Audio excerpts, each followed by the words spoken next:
Welcome to The Explainer. I'm absolutely thrilled to have you with us today. The World Wide Web, how one idea changed everything. Today, we're going to unpack the story of what is, undeniably, one of the most transformative inventions in all of human history. We use it literally every single day, right?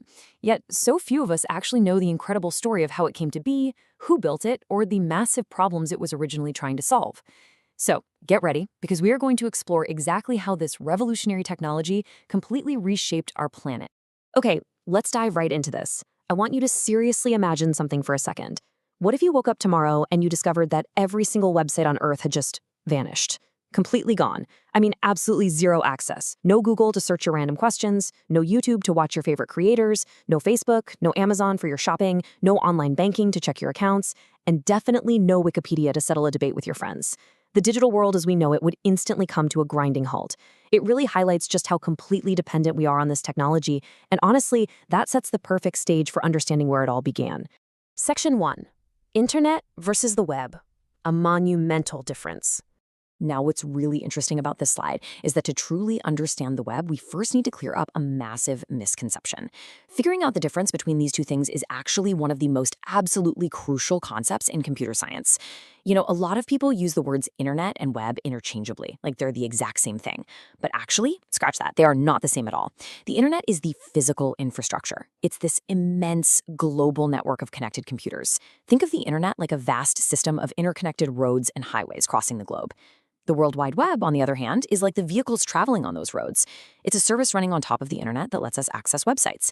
Without the web, the internet would still exist. Sure, those roads would still be there, but everyday people would struggle to actually use them. There would literally be no easy way to get around. Section 2. Before the web, the 1980s challenge. To truly appreciate why the web was such a breakthrough, we've got to head back to the 1980s. Computers were finally becoming more common in universities, major research centers, and large businesses. But there was a huge problem. They were basically functioning as isolated islands. Every single computer system stored information in its own unique proprietary format. So imagine you're a scientist working on a massive international research project. Trying to exchange documents efficiently with a colleague in another country was an absolute nightmare. I mean, in a lot of cases, sharing files meant literally saving them to floppy disks, walking them down the hall, or putting them in an envelope and mailing them across the world. Collaboration was incredibly slow and just deeply frustrating, all because there was no easy way to just click a link and open a document located somewhere else. The scientific community desperately needed a better solution. Section 3. The vision at CERN. Tim Berners-Lee's idea. And that desperate need brings us to the hero of our story, Sir Tim Berners-Lee. He was a British computer scientist working right here at CERN, the European Organization for Nuclear Research out in Switzerland. Now, this wasn't just any lab. CERN was one of the largest scientific research hubs on the entire planet. They had thousands of top-tier scientists from all over the globe. But because you had all these brilliant minds trying to work together, managing and sharing the immense amount of information they were generating was a monumental challenge. It was the ultimate test case. They needed a brilliant, elegant solution to stop information from just getting totally bottlenecked. Funnily enough, when Berners-Lee first pitched his revolutionary solution back in 1989, he gave it the kind of boring name, information mesh. Thank goodness that one didn't stick, right? So the crucial point is, how did he actually solve this? Well, Berners-Lee proposed a brilliant idea based on something called hypertext. The concept was simple but incredibly powerful. What if documents stored on totally different computers could all be seamlessly connected through simple, clickable links?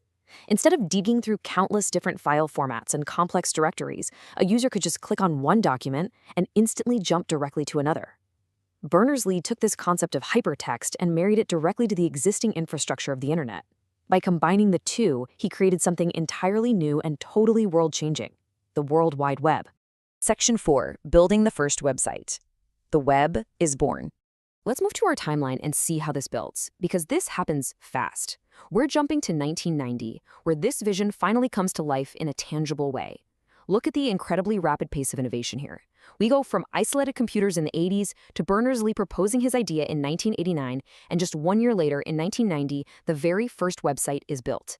And by 1993, we're already seeing the Mosaic browser. It is just staggering how fast this went from a theoretical paper to a functioning reality that would soon blanket the globe. But to make this actually happen in 1990, Berners-Lee had to invent 3 groundbreaking technologies completely from scratch. Let's break them down. First up, we've got HTML, or hypertext markup language. This is the foundational architecture. It's the specific technology and coding language used to actually build and structure the web pages themselves. Second, we have HTTP, or Hypertext Transfer Protocol. Once you build those pages with HTML, you gotta have a way to move them around, right? So HTTP is the technology used to transfer those specific web pages across the vast network of the internet to actually reach your computer. And finally, the third building block, URLs, or Uniform Resource Locators. This is the system that gives every single web page its own unique address, so you actually know exactly where to find it. Now, alongside these three massive inventions, Berners-Lee also coded the world's very first web browser and the first web server to host the pages. And here's a crazy detail. On that very first physical server, he actually had to leave a handwritten sticky note that read, "This machine is a server, do not power it down," because turning it off would have literally taken the entire early web offline. No way, right? So all that hard work finally culminated in the publication of the first website in human history in 1990. Located at the very first URL, info.cern.ch. Now, by today's standards, this page would look incredibly basic to us. No flashy graphics, no auto-playing videos. It simply explained what the World Wide Web was, and it provided instructions teaching other users how they could set up and create their very own websites. It was a humble, text-heavy page, but make no mistake, this simple page officially sparked a technological revolution. Section 5. The web goes global. Explosive growth. And this brilliantly illustrates how that revolution didn't just stay stuck in a lab at CERN for very long. Moving into the early 90s, universities and major research organizations rapidly caught on. Soon after, businesses started realizing the vast, totally untapped potential here. The adoption was explosive. New websites were appearing every single day as people all over the world started publishing globally. But the real tipping point arrived in 1993 with the release of the Mosaic web browser. Before Mosaic, navigating the web was a little clunky, but Mosaic was a real game changer. For the first time ever, a browser could display text and images together on the exact same page. It suddenly made websites visually attractive and, most importantly, incredibly user-friendly. Because it was suddenly so easy and engaging to use, millions of everyday people began exploring the web for the very first time. The digital age had officially begun. Section 6. The Rise of Search Engines. Organizing the Chaos. So as millions of people logged on, the digital world quickly became, well, pretty chaotic. With new websites popping up daily, finding the specific information you wanted without a central index was like trying to find a needle in an exponentially growing digital haystack. The web desperately needed organization. And the solution evolved in a few steps. It started with early search engines, where you just enter basic keywords to try and track down sites. But eventually, Google hit the scene and introduced these immensely powerful ranking systems. This made searching not just faster, but drastically more accurate. Today, these systems index literally billions of web pages, letting you find highly specific, relevant information in a matter of milliseconds. You know, this entire evolution can really be perfectly encapsulated by a single thought. What once took hours in a library can now be accomplished with a single search. It's just a monumental shift in how humanity accesses knowledge. To put it in perspective, the sheer power you hold in your hands or on your laptop right now, instant access to the combined knowledge of the human race, stems directly from Tim Berners-Lee just wanting an easier way to share files at CERN. But of course, the World Wide Web never really rests, does it?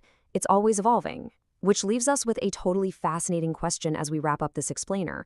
How will forces like global online shopping infrastructures, the omnipresence of social media, the smartphone in your pocket, and the rapid rise of artificial intelligence shape our next digital universe? We've gone from simple text pages to an interconnected digital reality in just a few decades. And these modern forces are pushing the web into its next great era. It's a fantastic thought to leave you with, and it's exactly what we're going to be exploring in our next breakdown. Thank you so much for joining me.